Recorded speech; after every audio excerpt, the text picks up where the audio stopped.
मेरे प्यारे भाइयों और बहनों, आप सबको मेरा हार्दिक प्रणाम।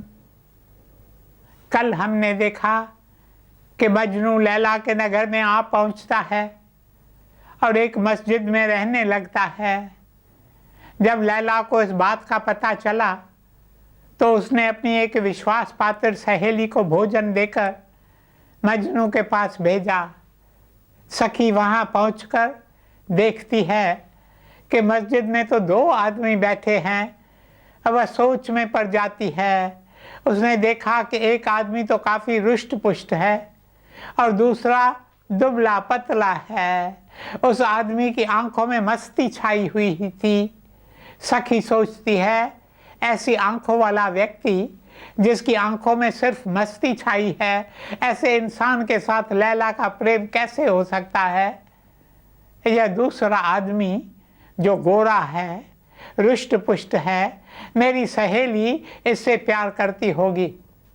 वह दूसरा आदमी जब इस लड़की के हाथ में खाने की टोकरी देखता है तो वह उससे पूछता है, तुम किसे ढूंढ रही हो।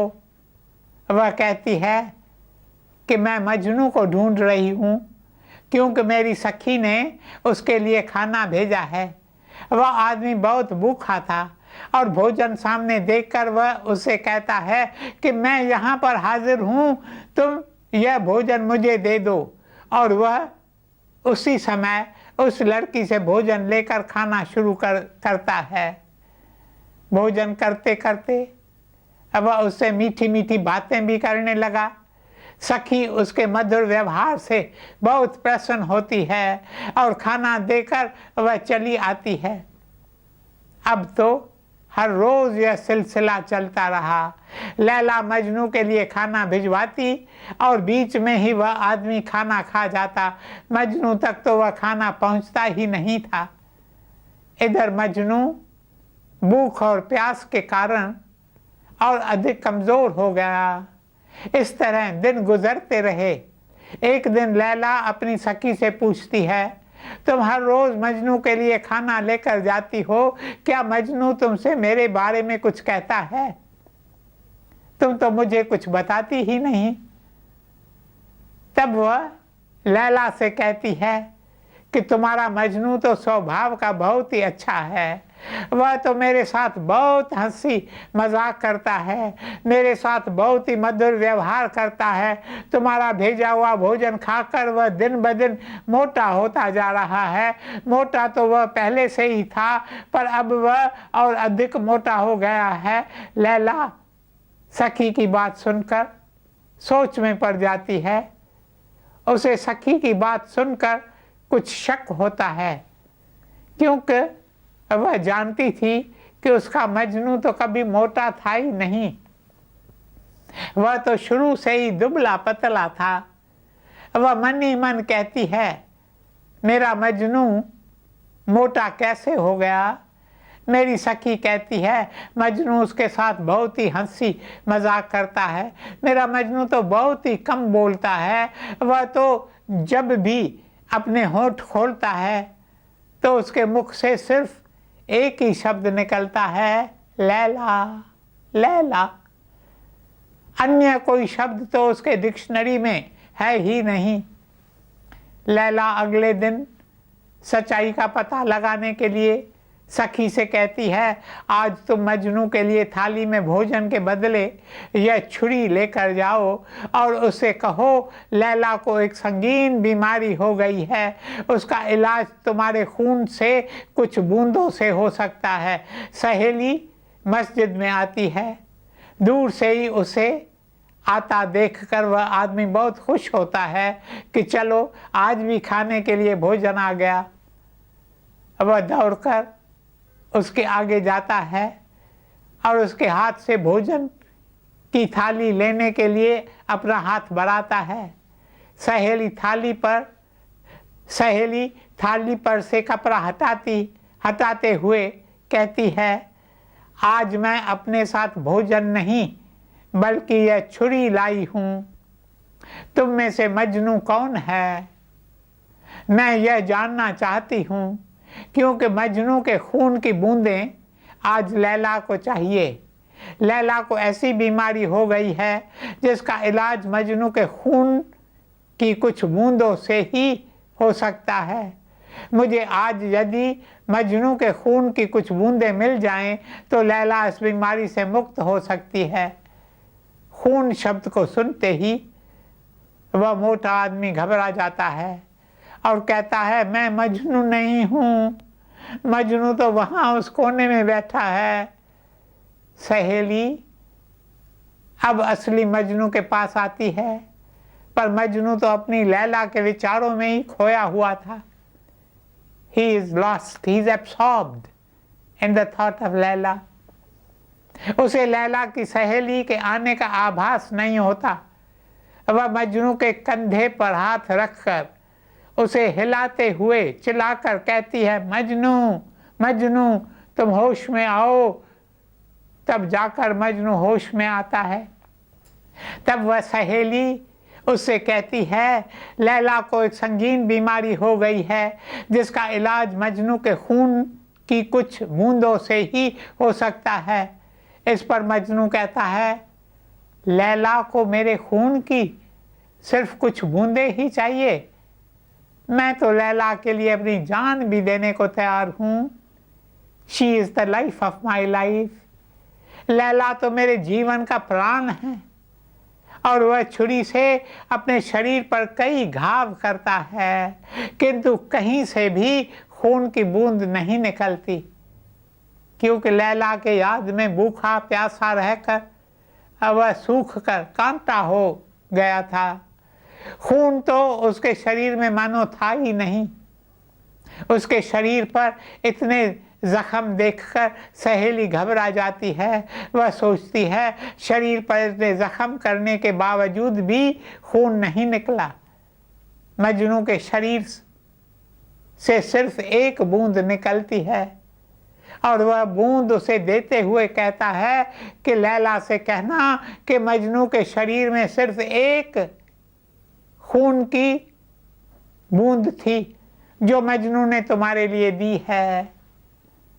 अब तो नगर में जब खबर फैल जाती है कि मजनू नगर में रह रहा है, लैला के माता पिता मजनू की खबर सुनकर परेशान हो जाते हैं और मन ही मन प्रार्थना करते हैं, खुदा करे लैला को मजनू के आने की खबर न मिले। और वे सोचते हैं, अच्छा तो यही होगा कि हम कुछ दिनों के लिए किसी अन्य नगर में जाकर रहें। कुछ समय वहाँ व्यतीत करने के बाद हम फिर से अपने नगर लौट आएंगे। तब तक मजनू भी यहाँ से किसी अन्य स्थान पर चला जाएगा। माता पिता लैला को चलने की तैयारी करने के लिए कहते हैं। लैला अपनी सखी से कहती है, तुम मजनू से जाकर कहो कि लैला कुछ दिनों के लिए दूसरे नगर में जाने वाली है।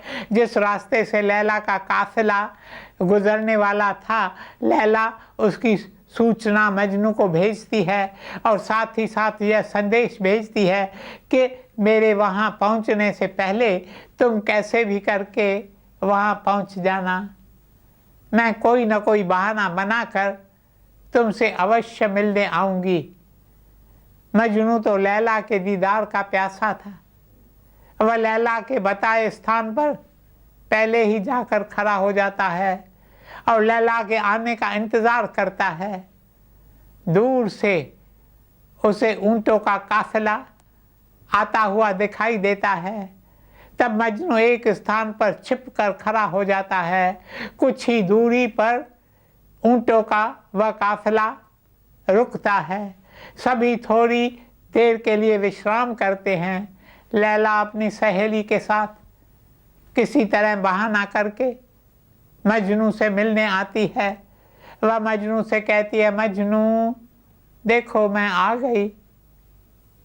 मजनू कहता है, लैला तुम आ गई।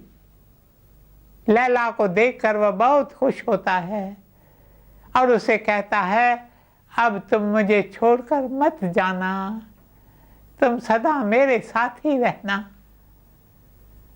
लैला कहती है, मजनू ऐसा कैसे हो सकता है? कुछ ही दूरी पर मेरे माता पिता बैठे हैं। मैं तो छिप कर कुछ देर के लिए ही तुमसे मिलने आई हूँ। मैं अधिक समय तक यहाँ पर रुक नहीं पाऊंगी। मुझे वापस अपने काफिले में लौट जाना है। यह सुनकर मजनू उदास हो जाता है और कहता है, लैला, तुमसे बिछड़ कर तो मैं मर ही जाऊंगा। जब मैं मर जाऊं फिर तुम लौट जाना। लैला का दिल मजनू की बात सुनकर दहल जाता है। अब वह उससे कहती है, मजनू, तुम कुछ समझदारी से काम लो। मैं अपने माता पिता से छिपकर तुमसे मिलने आई हूँ। अगर मैं जल्दी ही उनके पास नहीं लौटी तो वे मुझे ढूंढते हुए यहाँ पर आ जाएंगे। तुम थोड़ा धीरज और हिम्मत से काम लो। मैं तुमसे वादा करती हूँ कि मैं तुमसे दोबारा मिलने आऊँगी। तुम मेरी बात का विश्वास करो। मजनू कहता है, लैला, मेरा तो तुम पर पूर्ण विश्वास है। अगर तुम लौट जाना चाहती हो तो ठीक है, तुम लौट जाओ। मैं यहीं बैठकर तुम्हारे आने का इंतज़ार करूँगा। लैला वापस अपने माता पिता के पास लौट जाती है। काफिला नगर की ओर रवाना होता है। इधर मजनू की हालत दिन ब दिन और अधिक बिगड़ती जाती है। वह भूखा प्यासा एक पेड़ के तने पर बैठा रहता है। उसका धड़ पेड़ के तने पर लटक रहा था और पैर नीचे की ओर लटके हुए थे। मौसम बदलता है, तेज हवाएं चलती हैं और फिर जोर से बारिश होती है, पर मजनू वहीं बैठा रहता है। बरसात के बाद बादल छंटते हैं, धूप निकलती है और मजनू का शरीर उस धूप को भी सहता है। वह इतना कमज़ोर हो जाता है कि उसे देखकर ऐसा लगता है मानो वह पेड़ का ही एक हिस्सा बन गया हो। मेरे प्यारे भाई और बहनों, उधर लैला भी बहुत चिंतित रहती है। वह सोचती है, पता नहीं कितने दिन हम यहाँ पर रहेंगे, हम कब वापस अपने नगर लौटेंगे। रास्ते में मजनू मेरा इंतज़ार कर रहा होगा। मैं उससे वादा करके आई हूँ कि मैं जल्दी ही उससे मिलूँगी। लैला के दिल में एक ओर तो मजनू से मिलने की उम्मीद थी और दूसरी ओर भय भी था कि पता नहीं मजनू की क्या हालत होगी। वह खुदा से उसकी सेहत के लिए प्रार्थना करती है, मेरे खुदा, तुम मजनू की रक्षा करना। अब वह जल्द से जल्द जाकर मजनू से मिलना चाहती थी, पर मजबूर थी। अब वह अपने माता पिता से कहती है कि यहाँ इस नगर में रहते हुए काफ़ी दिन बीत गए हैं, अब हमें वापस अपने नगर की ओर चलना चाहिए। माता पिता भी सोचते हैं अब मजनू वापस अपने घर चला गया होगा, क्यों ना अब हम वापस अपने घर लौटें। फिर वे वापस लौटने की तैयारियां करते हैं और ऊँटों का काफिला वापस उसी स्थान से गुजरता है जहाँ से वह पहले गुजरा था। ऊँटों का काफिला वहाँ पर थोड़ी देर विश्राम करने के लिए रुकता है। तब लैला घूमने के बहाने अपनी दासी के साथ मजनू की तलाश में निकलती है। रास्ते में एक लकड़हारा उन्हें देख लेता है और कहता है, तुम उस ओर मत जाना। लैला पूछती है, हम वहाँ क्यों नहीं जाएं? इस पर वह कहता है, वहाँ एक पेड़ पर भटकती हुई रूह रहती है। लैला उसे कहती है, तुम्हें कैसे मालूम तब लकड़हारा कहता है, एक दिन मैं उस पेड़ की एक डाली को काट रहा था तो उसमें से आवाज आने लगी, लैला लैला। लकड़हारा कहता है, तुम उस ओर ना ही जाओ तो अच्छा है। लैला को तो पूर्ण विश्वास हो गया कि पेड़ पर उसका मजनू बैठा है। वह दौड़ती हुई उस पेड़ की ओर जाती है और मजनू मजनू पुकारती है, पर मजनू को तो होश ही नहीं था। मजनू के मुख से आवाज निकलते है, लैला लैला। लैला कहती है, I am Laila, I promise that I will come back, so I have come back. इस पर मजनू कहता है, no I am Laila. Majnu ने लैला का इतना ध्यान किया था कि वह स्वयं को ही लैला समझने लगा। उसे अपने में और लैला में कुछ फर्क ही नजर नहीं आ रहा था। लैला कहती है, नहीं Majnu, know believe me, I am Laila. मेरा विश्वास करो, मैं लैला हूँ।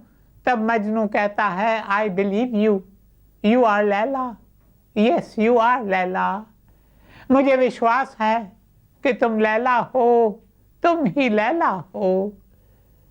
ऐसा कहकर वह अपने प्राण त्याग देता है। लैला ने जब मजनू के आखिरी श्वास में भी अपना ही नाम पाया तो वह भी वहीं पर ढेर हो जाती है। दोनों उसी पेड़ के नीचे अपने प्राण त्याग देते हैं। वह पेड़ आज भी लोगों के लिए एक तीर्थ स्थान है। आज भी कई लोग इस पेड़ के नीचे अपना सिर झुकाते हैं और उनका आशीर्वाद लेते हैं। एक झोली में फूल भरे हैं, एक झोली में कांटे, कोई कारण होगा।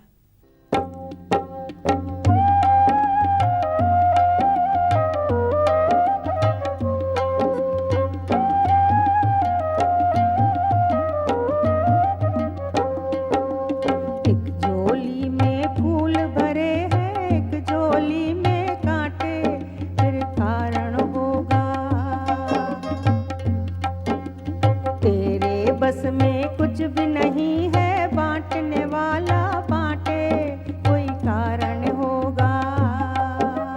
एक झोली में फूल भरे हैं, एक झोली में कांटे, फिर कारण होगा।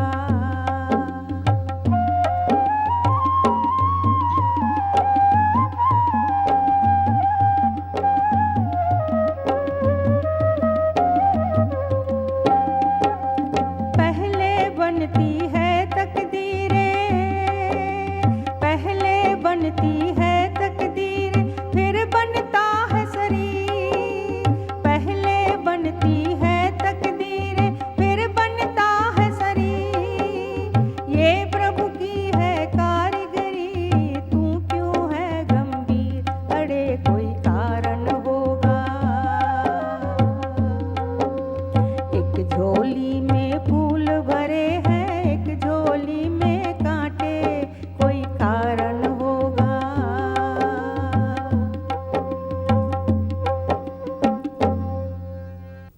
मेरे प्यारे भाइयों और बहनों, Laila is a symbol of God and Majnu is a symbol of the devotee. हम में से एक एक मजनू है।